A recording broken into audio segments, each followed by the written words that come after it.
மாதம் வந்து ஜூன் போயிடுச்சு. இப்போ ஜூலை ஸ்டார்ட் ஆக போகுது. எப்போ எந்த மாதத்தில் எந்த மாதிரியான செடிகள்லாம் வந்து நம்ம வந்து நடலான்ற ஒரு சிலருக்கு குழப்பங்கள் இருக்கும்.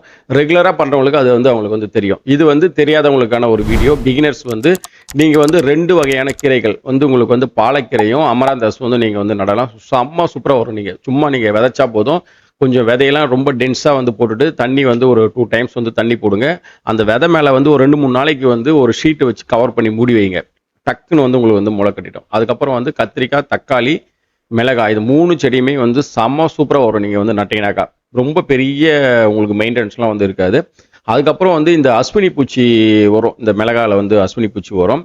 அதுக்கு வந்து நீங்கள் வந்து இந்த மைதா மாவை வந்து சூடு பண்ணி நீங்கள் வந்து ஸ்ப்ரே பண்ணால் போதும். இல்லாட்டி வேப்ப எண்ணெய் வந்து நீங்கள் வந்து தெளிக்கலாம். அதை தவிர்த்து வேறு ஏதாச்சும் உங்களுக்கு வந்து வேணும்னா நீங்கள் பர்சனலாக மெசேஜ் பண்ணுங்கள். இன்னும் நிறைய மெடிசன்ஸ்லாம் இருக்குது, நான் உங்களுக்கு வந்து சொல்கிறேன் நேச்சுரலாக. அதுக்கப்புறம் கத்திரிக்காய் வந்து நல்லா கலகலன்னு வளர்ந்துருக்கும். நீங்கள் அந்த இலையெல்லாம் பார்த்தீங்கன்னா ரொம்ப பார்க்கறதுக்கு பளிச்சுன்னு இருக்கும். ஆனால் நீங்கள் அது வந்து நம்பக்கூடாது. கத்திரிக்காய் இலையில் அந்த பேக் சைடில் வந்து ஃபுல்லாகவே வந்து அந்த மாவு பூச்சி வந்து உங்களுக்கு வந்து கூடு மாதிரி கட்டிடும். அதை வந்து நீங்கள் இலையெல்லாம் பெரிய பெரிய இலையெல்லாம் 2 கட் பண்ணி விட்டுட்டு கொஞ்சம் காத்தோட்டமாக விட்டிங்கனாக்கா அந்த பூச்சி அடிக்கிறதும் கொஞ்சம் குறையும். உங்களுக்கும் கண் பார்வை கரெக்டாக இருக்கும். கரெக்டாக நீங்கள் வந்து மெயின்டைன் பண்ணணும். ஏன்னா அந்த தக்காளிலையும் கத்திரிக்காயிலையும் மாவு பூச்சி வரதே தெரியாது. அதை நீங்கள் வந்து ரெகுலராக வந்து மெயின்டைன் பண்ணாவே, மானிட்டர் பண்ணாவே உங்களுக்கு வந்து தெரியும். அதுக்கு வந்து நீங்கள் வந்து அந்த மாவு பூச்சி கண்ட்ரோல் பண்ணாக்கா சரியான ஈல்டு எடுக்கலாம். அப்புறம் கொடி வகையில் வந்து ஒரு 2 கொடி போடலாம். நீங்கள் பூசணிக்காவும் சுரக்கும் செம சூப்பராக வரும். இப்போ நீங்கள் நட்ட உடனே பருவமழை ஸ்டார்ட் ஆகிடும்.